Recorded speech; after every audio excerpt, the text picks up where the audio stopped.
নমস্কার। আশা করি আপনারা সবাই খুব ভালো আছেন আর আমরাও এখানে ভালো আছি। আমাদের নতুন আরেকটি ব্লগে আপনাদের সকলকে স্বাগত জানাই। গতকাল ছিল শিবরাত্রি আর আমরা চলে গেছিলাম শিবরাত্রি উদযাপন করতে। আমাদের ক্যাম্পাসের কাছাকাছি একটি শিব মন্দির আছে, একটি পাহাড়ের ওপরে। সেখানে আমরা দুজনে মিলে চলে এসেছি। বেলা এখন ওই 3:15 কাছাকাছি আর আমরা একটু আজকে তাড়াতাড়ি চলে আসলাম। যদিও আমারও ইচ্ছে ছিল ওই 5টা, 5:30, 6টা নাগাদ করে যদি আসা যায়, কিন্তু সে বলল তার এবছর একটু ধীরে সুস্থে একটু ভালোভাবে বসে শিব পুজো করার। তাহলে যদি তাই করতে হয় তাহলে সন্ধ্যের দিকে গেলে বোধহয় হবে না। সন্ধ্যের দিকে তো একটু ভিড়ও হবে, তাই আর কি চলে আসলাম।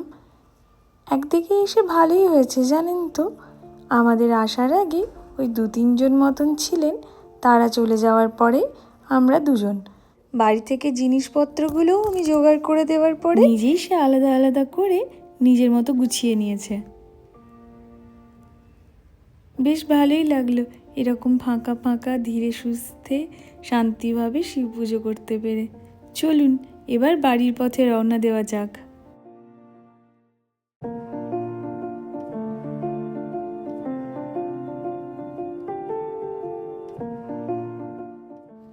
বাড়ি ফিরেছি এই কিছুক্ষণ হলো।